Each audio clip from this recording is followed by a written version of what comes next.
Strokes could be prevented with wider use of cholesterol-lowering medication. The drugs known as statins could also help people suffering from diabetes. And an air purifying system that can kill airborne biological agents in ventilation systems has been developed at the Johns Hopkins Applied Physics Laboratory. Not only will it destroy deadly anthrax bacteria, but smallpox as well.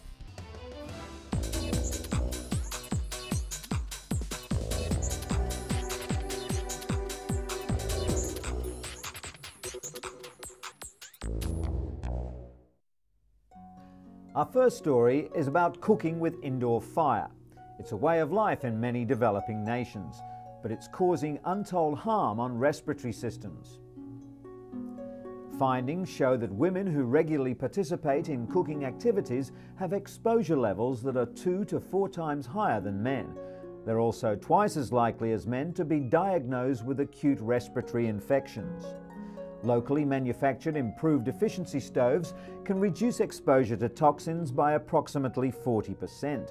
Additionally, if cleaner fuels such as charcoal are used instead of traditional wood, dung and crop residues, exposure to smoke pollutants can be reduced by more than 90%. It's hoped that these results will get international aid groups like the World Health Organization to fund stove programs. The international assistance would help 2 billion people around the world to reduce the global burden of respiratory diseases. And speaking of clean air, a report released by the National Academics National Research Council found that below standard air quality on commercial planes is what often causes passengers to feel sick or dizzy. The report was commissioned by Congress after the Association of Flight Attendants made several complaints. Eileen Abt of the National Academies of Science headed the study and says air quality is a serious issue that's received little attention since the mid-80s. According to Abt, some of the air quality problems stem from pesticides, which several countries require to be sprayed on aircraft. Other issues include low oxygen levels in the cabin, poor environmental control systems, elevated ozone concentrations, and significant increases in the number of aeroplane passengers. The study calls on the Federal Aviation Administration to ensure compliance with air quality regulations and carefully study flight attendant symptoms to determine long-term health effects.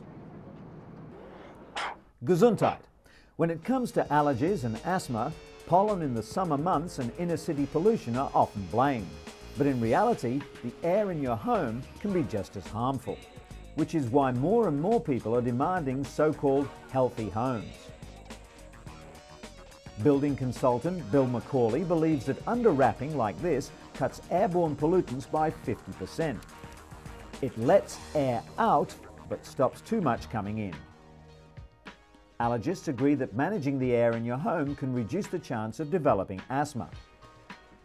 Condensation around windows or pipes breeds mold spores, which can cause sneezing and wheezing. The best way to stop mold is to replace wood or copper fittings. Medical assistance should be sought for asthma and allergies, but doctors are also advising that often health care can quite literally start in the home. Autumn for many is a joyous time of year. The crisp, cool weather and holiday season is energizing and festive. But for those suffering from seasonal affective disorder, or SAD, mood and energy drops with the leaves, resulting in a lack of concentration, weight gain, and depression. In fact, most people suffering from SAD have trouble getting up in the morning, while facing the day can seem like a gloomy prospect. Neil Owens is a SAD sufferer and one of the first research subjects in the 80s to undergo light therapy for treatment of the condition. Owens created the first light boxes that were used by major medical institutions conducting SAD research, and later went on to build them for consumers as well. The special full-spectrum artificial light helps reset the biological or circadian rhythms, while boosting levels of the neurotransmitter serotonin in the brain. Exercise and a balanced diet can help the darkest days of winter seem a little brighter.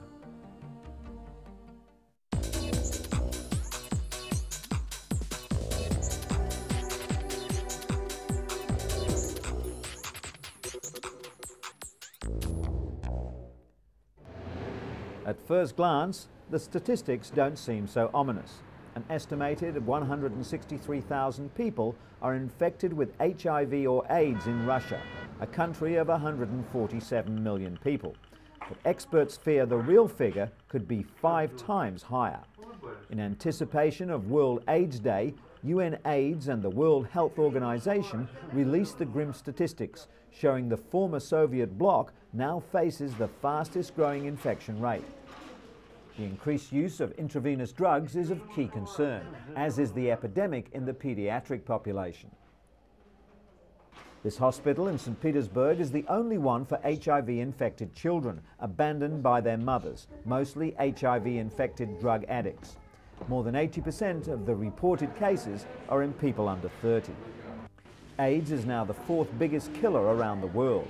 Africa continues to be the hardest hit, with almost 3/4 of the almost 40 million sufferers worldwide. Researchers in the US are reporting an alarming new increase in drug resistance among HIV-positive people undergoing antiretroviral drug therapy. 50% of Americans undergoing highly active antiretroviral therapy are developing mutant strains of the deadly virus due to irregular use of the drugs. Researchers measuring the blood viral levels of 2,000 people undergoing the therapy also found that 64% of participants experienced a rise in viral levels over time. This indicates that they're receiving less benefit from the drug cocktails than they were a few years ago. The main reason for these alarming figures is that drug compliance is so difficult. The study found that 20% of all newly infected people were already carrying drug-resistant strains of the virus. If the trend continues, the HIV virus could develop resistance to all drugs. The AIDS crisis has had another unexpected side effect too. It sparked a diverse cultural response from both HIV-positive and HIV-negative artists. Positive Lives is one of the most remarkable responses. For 8 years, it's charted the course of the virus and its impact on people's lives. According to the exhibition curator, Kevin Ryan, this art has many different uses: for health, for education, and for knocking down barriers of stigma. Literature has also seen an explosion of HIV content. AIDS provides elements that are crucial for a good read: love, sex, death, and plenty of drama. Like no other health crisis, HIV has sparked creativity that comforts, questions, and also explains.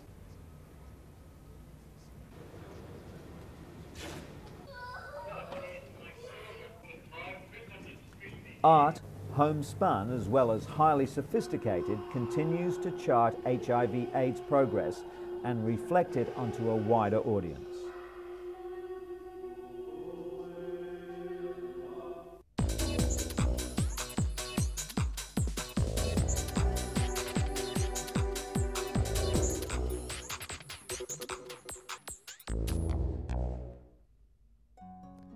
Val Garvey was told not to expect any miracles when her son Poyrik was diagnosed with autism 3 years ago.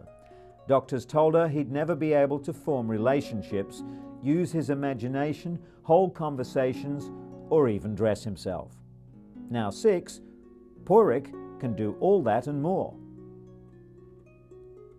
Autism remains a mysterious condition that affects 1 in 500 people. It's a neurological disorder that varies widely. But what autistics all have in common is an inability to forge social relationships naturally. Poyrik's progress came from a unique home-based educational program pioneered by the parents of 28-year-old lecturer and writer Raun Kaufman of the Sunrise program at the Autism Treatment Center of America. At 18 months of age, Raun was diagnosed with severe autism and an IQ of less than 30.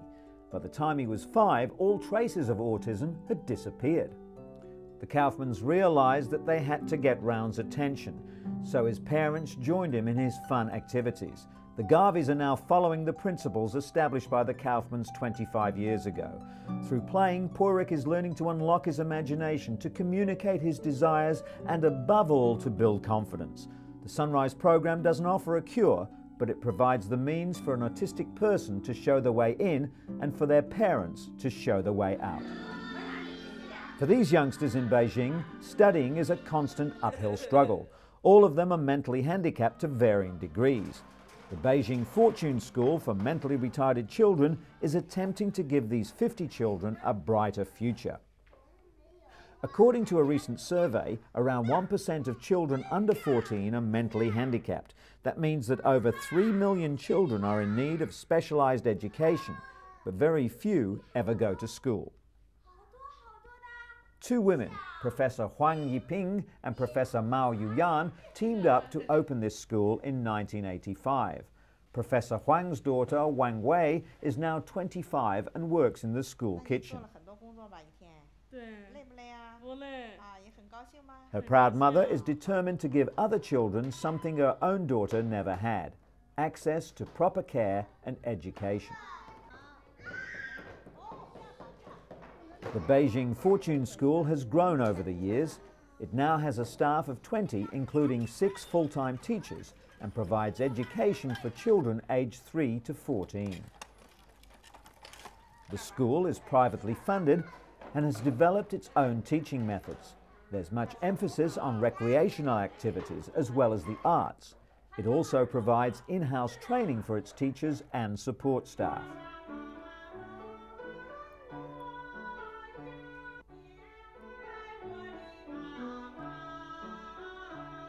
Zhou Jingren has attended the school for the past 3 years. He was born perfectly healthy, but soon contracted meningitis, a serious inflammation of the brain's lining, which resulted in brain damage. His parents, both well-off business people, hired a maid to watch him 24 hours a day, as all the local schools refused to enroll him. The real breakthrough came when they discovered the Beijing Fortune School. According to his teachers, Jingren could not stand still and would destroy things when he first arrived, but they've seen a substantial improvement. And his mother has too. In stark contrast, life is bleak for 13-year-old Gongyi, who lives in a poor village in the mountains north of Beijing. He hopes to drive a tractor one day, but he may not even be able to fulfill this simple dream. While the nearby town does have a school for mentally handicapped children, it costs more than the family's entire annual income. Gongyi now spends his days wandering around the countryside, and there's very little that can be done to brighten his future. When Anna Luzinski came to the United States from Austria for surgery over a year ago, it was cerebral palsy that made it difficult for the 7-year-old to walk. Surgeons operated for roughly 8 hours to lengthen several muscles and rotate her femur to bring about an amazing transformation. This pitter-patter of little feet is music to her mother's ears. The Mayo Clinic Biomechanics and Motion Lab in Rochester, Minnesota has the same technology used by Hollywood animators and video game designers, only they used it to help children like Anna walk normally. Anna is first outfitted with the cutting-edge equipment, which is monitored by cameras and balance plates all the way down to the heated floor. They measure the intricate and complicated actions that go into walking. From the location of several small markers, doctors can calculate how the joints are moving, which is then used to guide surgical treatment of patients. Surgeons who performed Anna's previous operation are amazed at the dramatic change in her gait. Today's session is more than just a celebration of her progress. Anna is back for more treatment.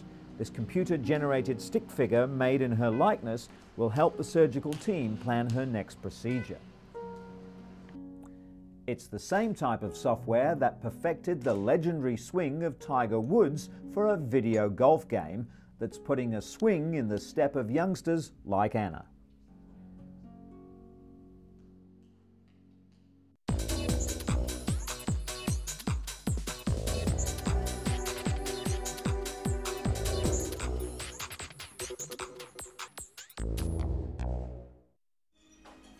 major research study has revealed that nearly a third of heart attacks and strokes could be prevented with wider use of cholesterol-lowering drugs known as statins. The study, billed as the world's biggest trial, involved 10,000 people testing the new drugs. Statins are normally given to people who have very high cholesterol levels, but the study showed they also work in those with normal or low cholesterol. The British Heart Foundation described the findings as a major advance in the treatment of heart disease, especially as 1.5 million Britons currently suffer from the condition. 6 years ago, Kelly Perkins came to UCLA for a heart transplant after a virus damaged her own heart. Today, she and her husband Craig are making a social call. They've come to see cardiologist Dr. John Kobashigawa, the man who helped Kelly get her life back. 40-year-old Kelly wants to share one of her proudest achievements. She recently returned from Tanzania, where she became the world's first transplant recipient to climb Africa's highest mountain, Mount Kilimanjaro. Kelly's 8-day trek was recorded by a documentary film crew. She's climbed other mountains in the US and Japan, but at 19,340 feet, Mount Kilimanjaro was the highest and the most challenging. Being a transplant recipient means that Kelly fatigues quickly, and because nerves were severed during surgery, her heart doesn't keep pace with her level of exertion. The climbers set out for the summit at midnight in sub-zero temperatures. Having conquered Kilimanjaro, Kelly's now looking for another mountain to climb. It's her way of demonstrating that transplant recipients can live a full life while encouraging people to save lives by being organ donors. Kelly's plea comes as a timely reminder, following the news that Robert Tools, the recipient of the world's fully contained artificial heart, died. Tools received the EP04, a grapefruit-sized plastic and titanium heart. Only expecting to live 30 days, he survived for almost 5 months. The former teacher moved from Colorado to Kentucky 5 years ago to receive a heart transplant, but was turned down because of his deteriorating health. But ultimately, it was abdominal bleeding related to his severe and chronic medical condition that killed him, not a malfunction in the device. 6 people, including Tools, have so far received the artificial heart. The EP04 is designed to extend the lives of patients who would otherwise die of heart failure and are ineligible for a heart transplant. Its internal battery system allows patients to be free of tubes and wires required to power previous devices. And, contrary to traditional medical belief, researchers have found evidence that human heart cells can regenerate. Doctors discovered that a recipient's own cells multiplied in the new heart, repairing damage previously considered irreversible. Just days after surgery, male transplant patients who received female hearts had new blood vessels and muscles with male chromosomes form in the female hearts. This means that the recipient's remaining heart tissue may have had primitive stem cells that were called into action to repair damage.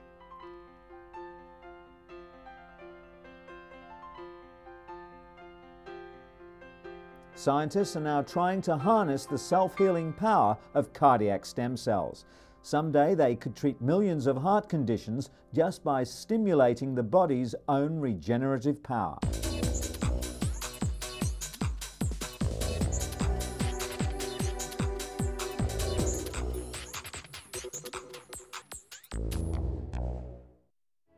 US researchers say they've created an air filter system that's capable of destroying the deadly anthrax bacteria and a host of other lethal viruses, including smallpox. The air purifier that can kill airborne biological agents in ventilation systems was developed at the Johns Hopkins Applied Physics Laboratory in Maryland.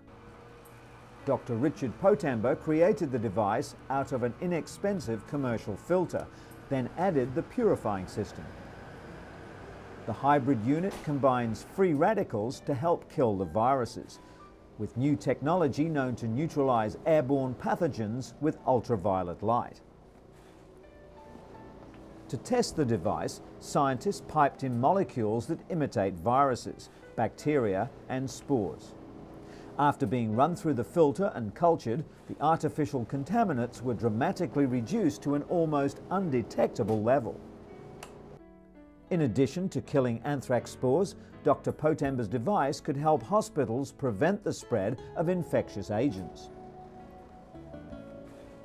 The filter's patent pending and could also be available for commercial use in subways, hospitals and government buildings within a year or two. In other news, the United States Centers for Disease Control has warned that prescribing doxycycline to pregnant women who may have been exposed to anthrax could be harmful. Health officials worry that doxycycline could stunt fetal growth when taken during pregnancy, recommending instead the antibiotic Cipro, the first drug approved against inhalational anthrax.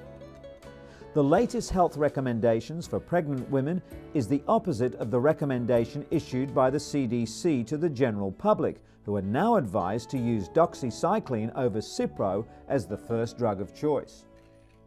The change came when health officials became concerned that Cipro was being overprescribed, which could lead to possible resistant strains of the bacteria. Doctors are now advised to prescribe doxycycline to non-expectant patients who may have been exposed to anthrax.